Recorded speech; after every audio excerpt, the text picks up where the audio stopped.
Bonjour, ici Roch Giguère, un jardinier passionné.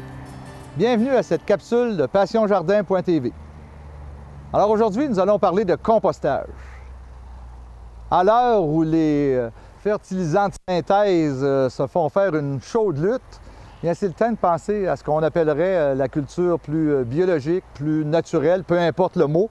Une horticulture plus tournée vers des produits qui se dégradent facilement dans l'environnement. Alors ici, pour faire du compostage, il faut bien choisir notre endroit.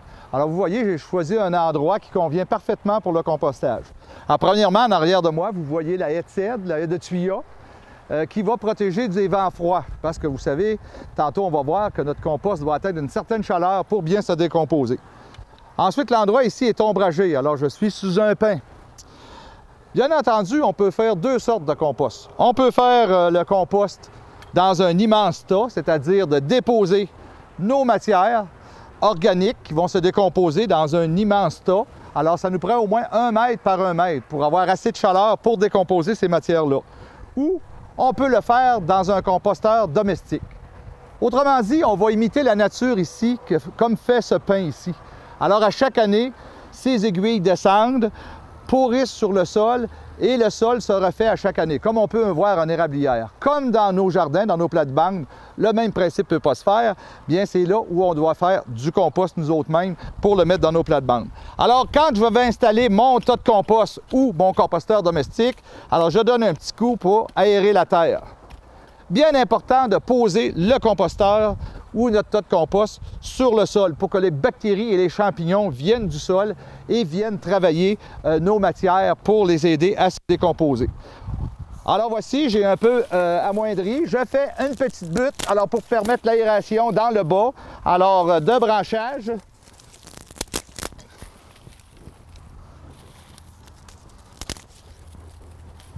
Alors le tas doit être plus gros, mais comme ici, pour les fins de la capsule, je dois aller vite. Alors voici, vous montrez un petit peu plus et vous mettez votre composteur par-dessus, comme ça.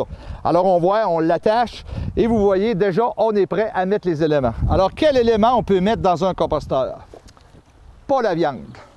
Alors on peut mettre des débris végétaux. Alors on a les tailles de gazon. Alors c'est sûr que les rognures de gazon, on suggère aujourd'hui de les laisser sur le gazon pour faire du compost. Ceux-là qui les ramassent dans les sacs, alors voici, on peut les mettre au compost. On peut y aller aussi avec des matières brunes, alors comme ceci, une feuille desséchée. Alors tantôt, on était avec une matière plus verte, moins sèche. On a aussi des résidus domestiques. Ici, on a de la salade, on a une feuille de betterave. On a des fruits, ici un orange, une écorce d'orange. On a des matières brunes encore qui est des aiguilles de pin. On a du papier, alors qu'il suffit de tailler. Alors bien entendu, il faut qu'il soit en lamelles. Et on peut se servir aussi de notre papier journal, ici comme ça, en faisant des petites particules. Alors je vais en déposer pour que notre compost se fasse graduellement. Il y a aussi des feuilles ici qui sont gelées. Quand on est à l'automne, regardez l'humidité. Toutes les feuilles séchées qu'on peut, en faisant le tour de notre jardin, en nettoyant nos plantes. Des feuilles séchées, alors soit à l'automne ou au printemps, alors pris dans nos cèdres, tout ça, dans nos tuyas. Alors on met tout ça, des tiges de tulipes, attends, tous des tiges vertes, on met ça comme ça, on mélange.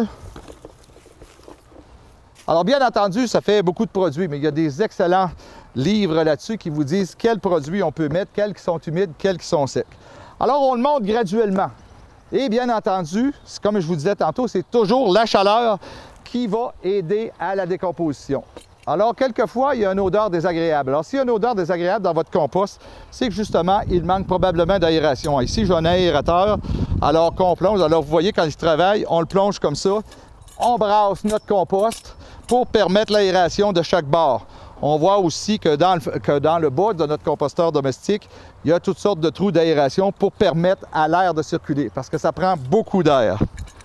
Et j'avais oublié, on peut mettre de la bonne cendre. Alors, quand vous nettoyez le foyer, et vous voyez, bien entendu, il faut la prendre quand elle est refroidie, hein, ici, sinon le contenant brûle. Alors, vous voyez, c'est un peu comment on peut faire notre compost. et ça va nous donner une belle terre, une terre noire à peu près, tout dépendant des soins qu'on va apporter à bien mettre les éléments ou à accélérer la décomposition. On peut avoir un compost en 2 mois, en 1 an ou en 2 ans. Alors, il suffit d'y mettre les efforts et on a un bel or brun pour nos plates-bandes. C'était Roch Giguère qui vous souhaite bon jardinage.